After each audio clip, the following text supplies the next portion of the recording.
안녕하세요. 오늘은 합의부 사건, 국민참여재판 사건, 국선 변호인이 필수인 사건들에 대해서 보도록 하겠습니다. 먼저 합의부 사건, 형사 합의부가 관할하는 사건을 보면은 법정형이 사형 또는 무기, 징역이거나 단기 1년 이상의 법정형을 갖고 있는 사건들은 합의부 관할이 됩니다. 따라서 징역 10년 이하 이런 사건은 합의부 관할이 안 되겠죠. 왜냐하면 단기가 1년 이상이어야 되는데 징역은 하한이 이제 1개월부터 시작하니까요. 그래서 합의부 관할에는 사형, 무기, 단기 1년 이상. 즉 제일 중요한 건 이제 단기 1년, 제일 짧은 기간이 1년 이상이 돼야 된다는 거고요. 그 다음에 국민참여재판 사건, 즉 배심원 재판을 할 수 있는 사건을 보면요. 일단 합의부 관할 사건들은 모두 다 국민참여재판 대상이 됩니다. 따라서 사형, 법정형이 사형, 무기, 단기 1년 이상이면 당연히 국민참여재판을 신청할 수가 있고요. 그리고 단독 사건이라고 할지라도 배심 재판이 합당하다고 생각되는 그런 사건이라고 한다면 판사가 피고인에게 의견을 물어서 국민참여재판을 받기를 희망한다고 한다면 최종 합의 결정을 해서 합의부 사건으로 만드는 거죠. 그래서 합의부로 보내서 국민참여재판을 할 수 있도록 하게 됩니다.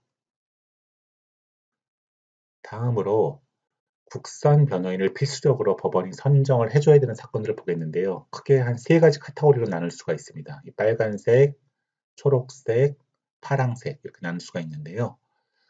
피고인이 구속돼 있거나 미성년자이거나 70세 이상이거나 노화자이거나 심신장애이거나 이런 경우에는 피고인 혼자서 효과적으로 변론을 할 수가 본인을 변호할 수 없다고 판단하기 때문에 이런 경우에는 일률적으로 국선 변호인을 선정해 주도록 하고 있습니다. 물론 이제 사선 변호인을 선정할 수 있으면 사선 변호인이 변호인이 되는 거고요.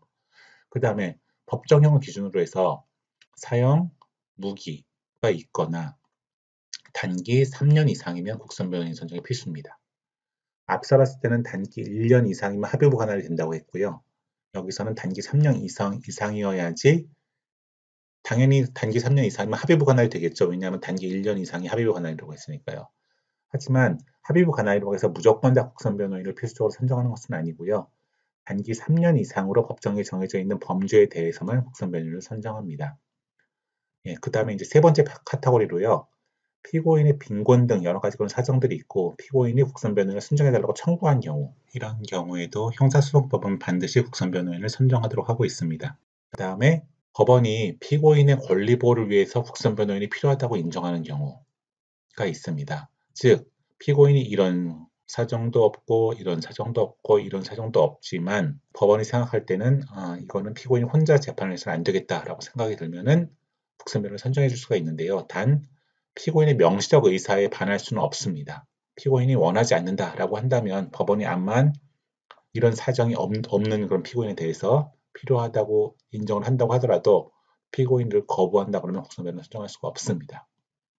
자, 그래서 합의부 관할에는 단기 1년 이상이 있고 국선 변호인이 반드시 필요한 사건에는 단기 3년 이상이 있기 때문에 이걸 이제 비교를 해보면은 따라서 예를 들어서 어떤 범죄를 저지른 피고인이 그 범죄가 형법에 하한형이 단기가 1년 또는 2년이고 그 다음에 피고인이 불구속이고 나이 정신에 별다른 문제가 없고 피고인이 청구를 하지 않고 또 법원이 생각할 때는 권리보호의 필요가 없다면 혹은 법원이 생각할 때 권리보호를 위해서 국선 변호인 선정이 바람직하다고 하더라도 피고인이 거부한다고 한다면은 합의부 사건일지라도 국선 변호인 없이 공판 진행을 할 수 있습니다.